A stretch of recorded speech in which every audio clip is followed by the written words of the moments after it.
Good afternoon guys, Eaton476 here, bringing you the third video in my Forza 4 Let's Drift setup and tuning series. Today we're going to be drifting my favourite car out of all the cars that I drift is the Plymouth Hemi Cuda. I've pretty much learned to drift in this car. First things first, it's just gorgeous. I mean, just look at it. Rare. Yeah, I'm not attracted to cars or anything, don't worry. And I stumbled across this by accident. I just thought, you know what, I'll give it a blast, and it is perfect. It's suited to my drift style, you know. So I will show you what the upgrades that I've used, so then you can make this for yourself and give it a try if you would like. So in the upgrade shop, I'm pretty sure I didn't have many conversions. Oh yes, I did. I had conversions up to a twin screw supercharger. So you want to do that before you try anything else. Okay, once you've done that, engine and power, race, race, race, race, race, stock valves, race, race, race, stock intercooler and valves, stock oil and cooling and flywheels. So you want stock oil and cooling, stock intercooler and stock valves.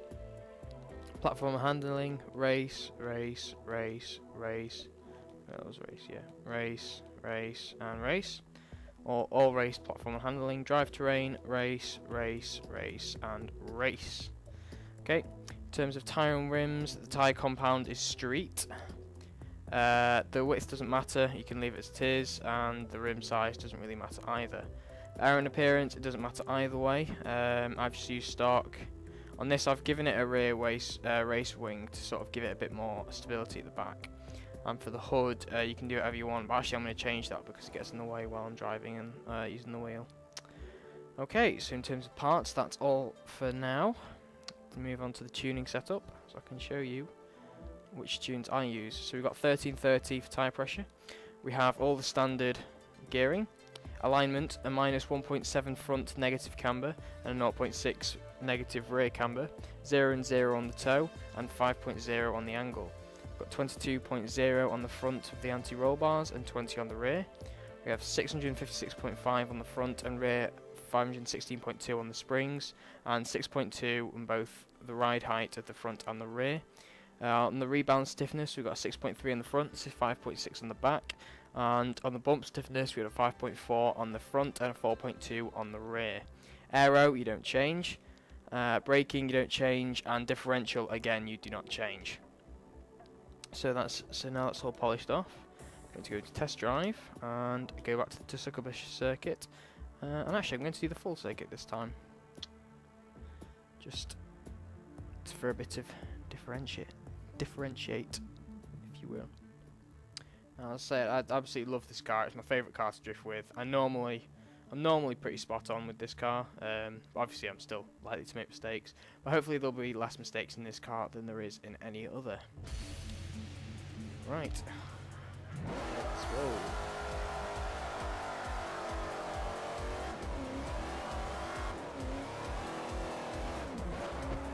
So coming to this first corner here, I definitely have. It has the right negative camber in the back wheels in order to be able to just spin out without you having to use the handbrake a lot. You see now instead of doing really well this time, I'm going to do absolutely rubbish. Without having to use the handbrake a lot, so it's perfect for just casually wheeling in and out of drifts and coming back round. See there, you can just wheel in and out. And for these slow drift corners, you can use this low power here, have a low close drift to the corner without much problems. In these straights here, obviously it's a drift car, so it's not built for the straights. So due to the due to its drifting, due to its being a drift car, it's obviously going to suffer in the straights.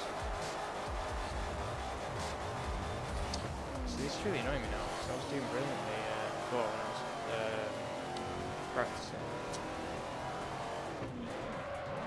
So for second last, a lot better.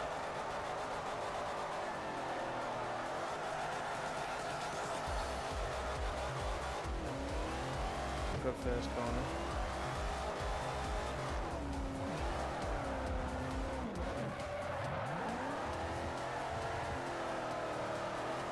There we go, this is a lot better. I just think this car has got the perfect weight to torque ratio. So for these corners, you're just able to get them spot on.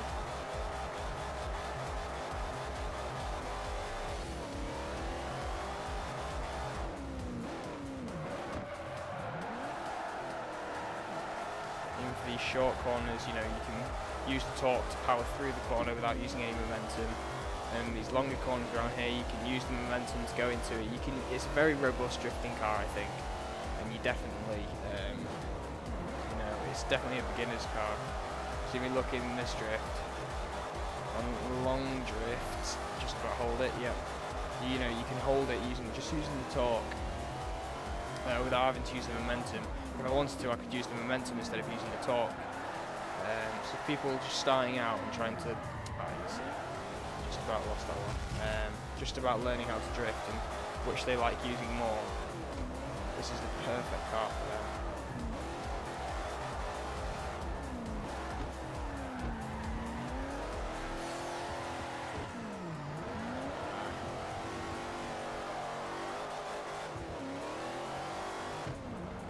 I've won a lot of drift races online with this car actually. Thanks to its stability in drifts. That is its main. I think that's its main bonus with this car, is that when you're drifting, the stability that it has, so it isn't likely just to spin out like most cars, you know, drift cars. It's just if you just reduce the power a little bit because you're coming off too far to the left, you know, it will still remain in the same position that it was in before.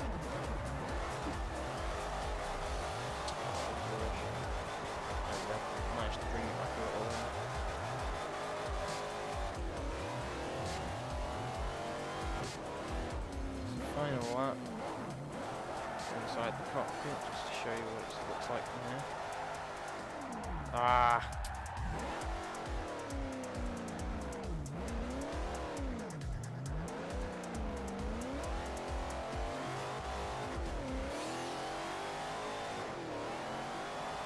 Yeah, this car is suitable to drift in all gears. Obviously gear 2 and 3 are probably the best. But it's still just then really well performed in gear 1, so any gear really. It's very robust. That was perfect. Switch on to this one. Again, perfect. Oh dear, I was looking at my computer. So slingshotting into this drift. No problems at all. Okay. Really just stopped talking. Alright, coming into the last corner now. Let's make this a good one.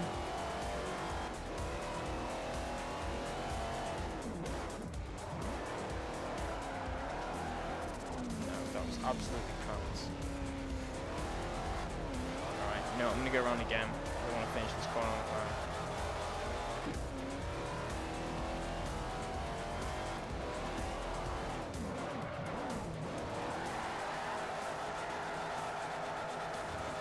That corner very wide then you can then come into the drift and power through it rather than using the momentum, which I prefer doing. I think it's more harder to do than to power through a drift. You've got to use a lot of throttle control.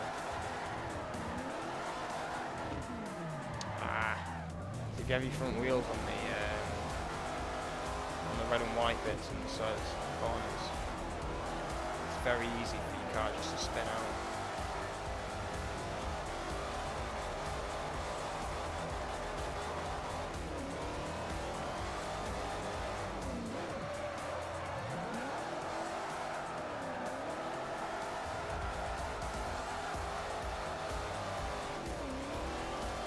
Come on. Let's nail this last corner.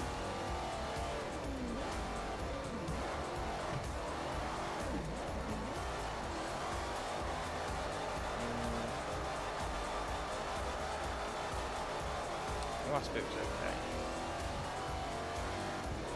But one last go.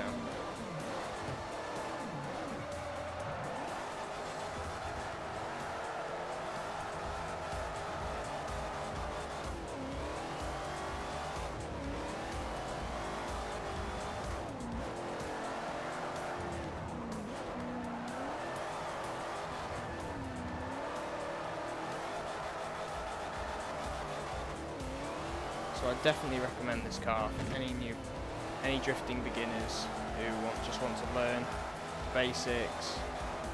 Oops, slingshot right there. Learn the basics and where they are in terms of their abilities. So this is the car pretty much I learned on. The Ford Sierra Cosworth S5000 was the other car that I learned on. Which I will do a video for that, maybe next video or the video after.